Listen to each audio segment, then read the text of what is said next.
বিসমিল্লাহির রহমানির রহিম। নতুন আরেকটি ক্লাস শুরু করছি। সবাইকে ক্লাসে স্বাগতম।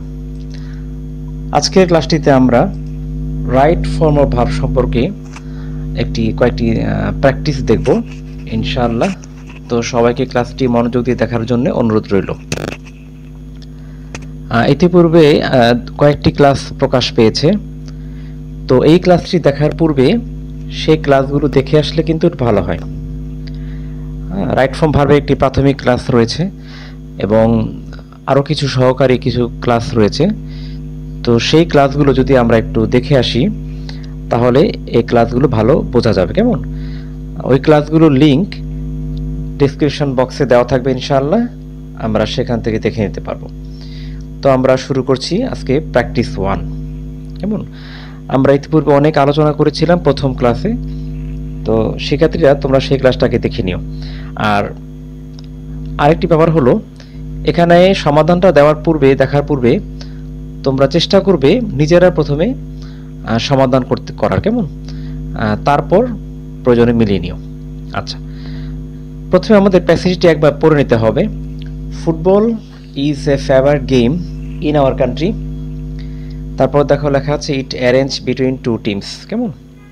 আচ্ছা, যাই হোক, আমি প্যাসেজটি পড়ছি না, যেহেতু আমরা ক্লাসটা বেশি দীর্ঘায়িত করতে চাই না।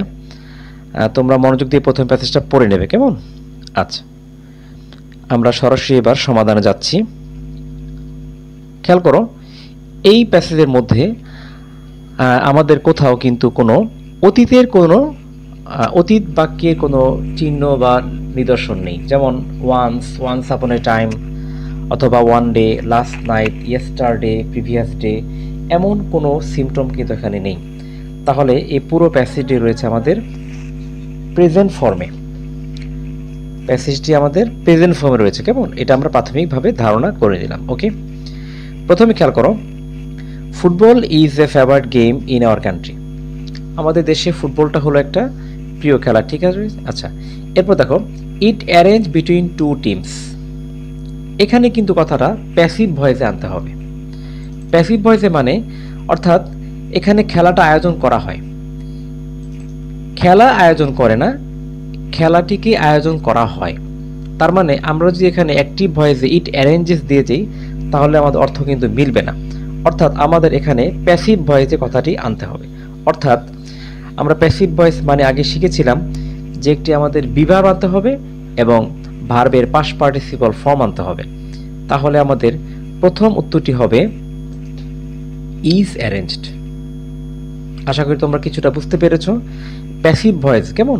প্যাসিভ ভয়েসের কারণে আমরা এখানে ইজ অ্যারেঞ্জড ব্যবহার করলাম, বিভার প্লাস ভার্বের পাস্ট পার্টিসিপল ফর্ম। ওকে, এইবার খেয়াল করো, যেহেতু বি নাম্বার একটি ড্যাশ দেওয়া রয়েছে, তো এখানে কিন্তু আমাদের ফাইনাইট ভার্বের কাজ হয়ে গেল। তো যখন ফাইনাইট ভার্বের কাজ হয়ে যায় তখন ওই বাক্যের মধ্যে অন্য ব্র্যাকেটে যে ভার্বগুলো থাকবে সেগুলো কিন্তু নন ফাইনাইট হয়ে যাবে। কাজেই আমরা এখানে কন্টেইনকে কন্টেইনিং করে দেব। তাহলে বি নাম্বার উত্তর আমরা পেলাম কন্টেইনিং। আশা করি তোমরা কিছুটা বুঝতে পেরেছো। Containing 11 players each. ওকে, তারপর দেখো the captain of both teams. দুই দলের যে অধিনায়করা তারা কি করে? তারা খেলাটা পরিচালনা করে। তার মানে এখানে প্রেজেন্ট ফর্ম ভার্ব দেওয়া আছে এবং প্রেজেন্ট ফর্মই ঠিক থাকবে, অর্থাৎ লিডই বসবে। ওকে, কারণ করে, যায়, খায়, প্রকাশ পায় ইত্যাদি যখন প্রকাশ করবে তখন এটা প্রেজেন্ট ফর্মে যাবে। এবং আমরা শিখেছিলাম প্রথম ক্লাস থেকে যে সেখানে ভার্ব 1 বসবে, তাহলে এখানে ভার্ব 1 বসলো। ওকে, এরপর খেয়াল করো, this is the most exciting and enjoyable game. এবার যেহেতু এখানে এই বাক্যে দেখো ইজ কিন্তু ফাইনাইট ভার্ব বসে গিয়েছে, তাহলে আমাদের এখানে নন ফাইনাইট করতে লাগবে। তাহলে এটাকে আমরা প্লেড অর্থাৎ পার্টিসিপল করে দেব, প্লেড অ্যাক্রস দ্য ওয়ার্ল্ড, যেটা মানে পৃথিবী জুড়ে খেলা হয়। কেমন? এখানে আমরা এটাকে পাস্ট পার্টিসিপল করে দিলাম। তোমাদের বোঝার জন্য একটা কথা এখানে বলে রাখি, এখানে আসলে কথাটা আমাদের মনে মনে কিন্তু একটা ওয়ার্ড রয়েছে যেটা একান্তই গোপন, সেটা হলো হুইচ ইজ, অর্থাৎ হুইচ ইজ প্লেড। এখানে কথাটি মনে মনে রয়েছে। তো এখানে যেহেতু এটা লিখতে হবে না, শুধু ভার্বের পাস্ট পার্টিসিপল লিখলেই হবে। তাহলে এখানে ফাইনাল ভার্ব রয়েছে, আমরা সেখানে নন ফাইনে করে দিলাম। ওকে, এরপর দেখো ইট রান ফর অ্যান আওয়ার। হ্যাঁ, ফর অ্যান আওয়ার, তাহলে এটা মানে 1 ঘন্টা ধরে এটা চলে। তার মানে ইনডিফিনিট ফর্মে আমরা শিখেছিলাম যে যখনই আমাদের সাবজেক্টটি থার্ড পারসন হবে এবং সিঙ্গুলার ফর্ম হবে, তাহলে ভার্বের শেষে আমাদের কী করতে হবে? এস বা ইয়েস যোগ করতে হবে। তাহলে আমাদের এই ই নাম্বার অ্যান্সারটি হবে রানস। ওকে, এরপর খেয়াল করো, আবার দেখো runs half an hour with an interval after half of the time is over. যেহেতু এখানে বি দেওয়া রয়েছে, আমরা জানি বি মানে হলো এম ইজ আর। যেহেতু আমাদের এই পুরো প্যাসেজটি রয়েছে প্রেজেন্ট ফর্মে, এই জন্য আমাদের এখানে ইজ ব্যবহৃত হলো। ওকে, এরপর খেয়াল করো any football tournament arrange between two strong teams. তাহলে এখানে খেয়াল করো, এখানে কিন্তু বাক্যের মধ্যে ফাইনাইট ভার্ব দেওয়া রয়েছে, কাজে আমাদের এটাকে নন ফাইনাইট করে দেওয়া লাগবে। এখানেও কিন্তু অ্যারেঞ্জড প্রশ্ন। ওকে, তাহলে any football team, any football tournament, আবার যদি একই কথা which is arranged between two teams. হ্যাঁ, এখানে এরকম কথা লুকায়িত রইল, আমরা এটাকে পার্টিসিপল করে দিলাম। ওকে, কারণ এখানে ক্যান বি আমাদের ফাইনাল ভার্ব দেওয়া রয়েছে। ওকে, এরপর খেয়াল করো number 8, the result remain almost unpredictable. মানে ফলাফলটা বলা যায় না, কেমন আনপ্রেডিক্টেবল। তাহলে দেখো রেজাল্ট বাক্যের মধ্যে সাবজেক্ট, দি রেজাল্ট বাক্যের মধ্যে সাবজেক্ট। তো আমরা জানি সাবজেক্ট যখনই থার্ড পার্ট সিঙ্গুলার হবে, আমাদের ভার্বের সে কী করতে হবে? এস বা ইয়েস যুক্ত করতে হবে। তাহলে এখানে রিমেইনকে আমরা করে দেব রিমেইনস।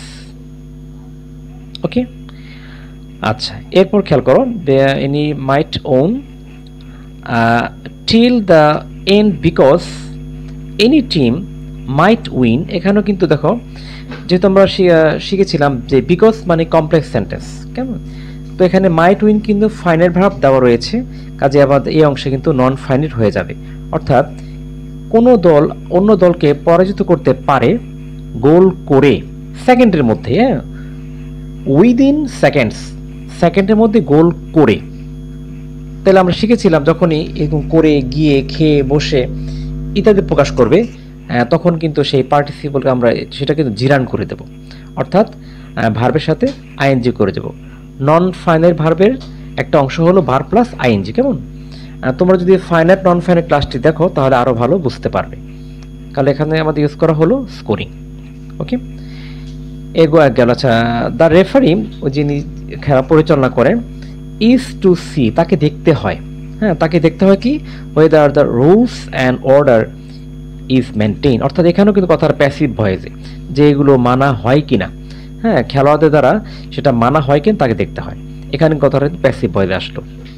ওকে, তো তোমরা একটু সময় নিয়ে ক্লাসটা দেখবে, তাহলে তোমরা কিছুটা বুঝতে পারবে, কেমন। আর প্রয়োজনীয় ক্লাসগুলো লিঙ্ক দেওয়া থাকবে, তোমরা প্রয়োজনে সেই ক্লাসগুলোকে দেখে নেবে, তারপর দেখতে ভালো লাগবে, কেমন। তো আমরা আরেকটি প্র্যাকটিসে যাচ্ছি, প্র্যাকটিস 2। আমি একটু স্ক্রিনটি বড় করে দিচ্ছি, তোমরা আগে প্রথমে ভালো করে প্যাসেজটি পড়ে নেবে, কেমন। প্যাসেজটা আগে ভালো করে তোমরা পড়ে নেবে। দেখো, dowry regard as a great curse in our society. যৌতুক প্রথা, কেমন, যৌতুকটা কি করা হয়, যৌতুকটা আমাদের দেশে একটা অভিশাপ হিসেবে বিবেচিত হয়। প্রথমে কিন্তু প্যাসিভ ভয়েসের কথা কিন্তু, কেমন। তারপর দেখো, ইট মে কম্পেয়ার, এটা তুলনা করতে পারে। তো এইটাকে, এটা তুলনা করে না, এইটাকে তুলনা করা যেতে পারে, এখানে কিন্তু প্যাসিভ ভয়েসে, কেমন, এটা কিন্তু প্যাসিভ ভয়েস, কেমন। আমরা আনসার দেখি আস্তে আস্তে। তাহলে দেখো প্রথমটা, ইজ রিগার্ডেড, কেমন, ডাউরি ইজ রিগার্ডেড, যৌতুককে বিবেচনা করা হয়, এরকম করা হয়, যাওয়া হয়, খাওয়া হয়, হ্যাঁ, কথাটা প্যাসিভ ভয়েস, কেমন। তো প্যাসিভ ভয়েস মানে আমাদের আনতে হবে বিভার্ব সাথে ভার্বের পাস্ট পার্টিসিপল ফর্ম, কাজে এখানে ব্যবহৃত হলো রিগার্ড থেকে রিগার্ডেড। পরেরটি দেখো, বিনা বারও কিন্তু একই অবস্থা, বি কম্পেয়ার্ড, এখানে মে দেওয়া রয়েছে। তো আমরা প্রথম ক্লাসে শিখেছিলাম যে যখন মোডাল ভার্বগুলো দেওয়া থাকবে প্যাসিভ করার সময় আমাদের এরকম বি প্লাস ভার্ব 3 ইউজ করতে হবে। কাজেই আমরা এখানে মেয়ের পরে বি নিয়ে আসলাম এবং সেখানে কম্পেয়ার থেকে কম্পেয়ার বসলো। ওকে, মেবি কম্পেয়ার্ড, এটাকে তুলনা করা যেতে পারে টু ক্যান্সার দ্যাট। এখন দেখো, খেয়াল করো, দ্যাট বাক্যে কানেক্টর বসছে এবং যেহেতু এটা কমপ্লেক্স সেন্টেন্স, দুই প্রান্তে আমাদের ফাইনাল ভার্ব লাগবে। তাহলে আমরা এই ইনক্রিজটাকে ইনক্রিজিং করে দিলাম, যেটা বৃদ্ধি পাচ্ছে। কেমন, এটাকে বৃদ্ধি পাচ্ছে দিলেও হবে, আবার কেউ যদি বৃদ্ধি পায় ইনক্রিজেস তাহলে কিন্তু হবে। যদি আমরা সেই ক্ষেত্রে ইনক্রিজ দিই তাহলে কিন্তু ভার্বের শেষে অ্যাজ যুক্ত করতে হবে। ওকে, আচ্ছা, এটা আমাদের সমাজে কি হচ্ছে, বৃদ্ধি পাচ্ছে অ্যাট এ গ্রেট স্পিড, খুব মানে অনেক বেশি হারে এটা বাড়তেছে। কেমন, আচ্ছা, the fathers of the bride, যে কনের বাবারা, the fathers of the bride, হ্যাঁ, কনের বাবারা কি হয়, খেয়াল করো, ভিক্টিমাইজ। এখানে কিন্তু কথাটা কিন্তু প্যাসিভ ভয়েসে, তাহলে আমাদের এখানে কি করতে হবে, আর ভিক্টিমাইজড, কারণ তারা শিকার হয়। এখানেও কিন্তু প্যাসিভ ভয়েসে ব্যবহৃত হলো। এই যে আর কেন বসলো, কারণ এখানে আমাদের সাবজেক্ট কিন্তু বহুবচন, দ্য ফাদার্স, পিতারা, কনের পিতারা, কনের বাবারা কি হয়, শিকার হয়, তাহলে এখানে আর ভিক্টিমাইজড ফর ডাউরি, এই যৌতুকের শিকার হয়। এখানে খেয়াল করো, ইফ স্টেপস, যদি পদক্ষেপগুলো কি হয়, take against those greedy people, এখানে কিন্তু একটু ব্যতিক্রম, এখানে কথাটা কিন্তু নেগেটিভ ফর্মে ইউজ করতে হবে। কখনো কখনো তোমাদের এখানে নট টেক লেখা থাকবে, বাট এখন কিন্তু লেখা কিন্তু নেই, এটা বুঝে নিতে হবে। অর্থাৎ এইখানে আমাদের বাক্যটিকে নেগেটিভ সেন্সে নিয়ে আসতে হবে। যদি পদক্ষেপ নেওয়া না হয় এই তাদের বিরুদ্ধে, অ্যাগেইনস্ট দোজ গ্রিডি পিপল, এই লোভী মানুষদের বিরুদ্ধে, তখন কি হবে, তখন সমাজে কিন্তু এটা গ্রাস মানে একবারে গ্রাস করে ফেলবে। তো একটু খেয়াল করো, আমি যেভাবে পড়লাম, যদি পদক্ষেপ নেওয়া না হয় তাহলে এটা সমাজে ছেয়ে যাবে, সমাজে গ্রাস হয়ে ফেলবে। আমাদের কথাটা কিন্তু ফিউচারে বোঝালো, কাজে আমাদের এখানে ফিউচার মানে আমরা জানি যে একটি উইল নিয়ে আসতে হবে। কেমন, ভার্বের পূর্বে এই যে মূল ভার্ব, তার পূর্বে উইল নিয়ে আসতে হবে এবং বেস, তারপর বেস ফর্ম ব্যবহৃত হবে। কাজে আমাদের এফ নাম্বার অ্যান্সারটি হবে উইল গ্র্যাবস। আমি আবার পড়ছি, যদি পদক্ষেপ নেওয়া না হয়, if steps are not taken, নেওয়া না হয়, তাহলে কি হবে, ইট উইল গ্র্যাবস। এখানে উইল আমরা নিয়ে আসলাম কারণ এই কথাটি আমাদের ভবিষ্যৎ ইন্ডিকেট করেছে। ইট ইজ মেইনলি, খেয়াল করো, এখানে একই অবস্থা, এখানে বি ভার্ব দেওয়া রয়েছে ইজ, এবং তারপর কিন্তু কথাটা কিন্তু প্যাসিভ ভয়েসের। হ্যাঁ, এটা লক্ষ্য করা হয়, ইট ইজ মেইনলি নোটিসড, এটা কি হয়, লক্ষ্য করা হয়। দেখছো, নোটিসড, নোটিস থেকে আসলো নোটিসড। কোথায় দেখা হয় এটা, সাধারণত লক্ষ্য করা যায় রিচ অ্যান্ড এডুকেটেড সোসাইটি, হ্যাঁ, এবং ধনী ফ্যামিলিতে এটা লক্ষ্য করা যায়, যেখানে কি হয়, যেখানে পিপল টেক ডাউরি অ্যাজ দেয়ার রাইট। তাহলে এখানে কিন্তু টেকটি টেক ঠিক রইল, কারণ এখানে আমাদের ন্যায় কথা প্রকাশ করেছে। যেখানে তারা ন্যায় কেন, তাদের অধিকার হিসেবে নিয়ে নেয়। আচ্ছা, সুতরাং খেয়াল করে, এখানে উই হ্যাভ ডেভেলপ মোরালিটি, আমাদের নৈতিকতা কি করতে হবে, নৈতিকতা আমাদের উন্নতি করতে হবে। খেয়াল করো, আমি কিন্তু এখানে উন্নতি করতে হবে প্রকাশ করলাম, অর্থাৎ করতে হবে। তো আমরা জানি যে যখন এই হ্যাভ থাকবে এবং কোনো কাজ করা বাধ্যবাধকতা প্রকাশ করবে, তখন কিন্তু আমাদের হ্যাভ টু ইউজ করতে হবে। কাজে আমরা এখানে ব্যবহার করব টু ডেভেলপ, অর্থাৎ উই হ্যাভ টু ডেভেলপ, আমাদেরকে উন্নতি করতে হবে মোরালিটি, নৈতিকতা আমাদেরকে উন্নতি করতে হবে। কেমন, আচ্ছা, তারপর শেষ বাক্যটি দেখো, দ্য কালপ্রিটস, হ্যাঁ, কালপ্রিটস মানে এই অপরাধীরা, এই যে দুষ্টু লোকেরা, কি করতে হবে তাদেরকে, খেয়াল করো, এখানে কথাটা কিন্তু প্যাসিভ ভয়েসে, the culprits should punish to control, তো তাদেরকে শাস্তি দেওয়া উচিত, অর্থাৎ কথার প্যাসিভ ভয়েসে। কেমন, তাহলে এখানে আসবে should be punished, the culprits should be punished to control it, otherwise it will be society two of torture and exploitation. যাই হোক, শেষে আর কোনো গ্যাপ নেই, এর মধ্যে আমাদের গ্যাপটি শেষ হয়ে গেল, বি পানিশড। আশা করি তোমরা কিছুটা বুঝতে পেরেছো। তোমরা ওই ক্লাসে লিঙ্কগুলো দেওয়া থাকবে, সেই ক্লাসগুলোকে দেখলে, তারপরে ক্লাসগুলো দেখলে অনেক ভালো লাগবে। তো আশা করি আজকের ক্লাসটিতে তোমাদের কিছুটা হলেও উপকার হবে। তোমরা সবাই ভালো থেকো, আমার জন্য দোয়া করবে সবাই। ক্লাসটি দেখার জন্য সবাইকে ধন্যবাদ। আজকের মতো এখানে বিদায় চাইছি, দেখা হবে অন্য কোনো ক্লাসে। আল্লাহ হাফেজ।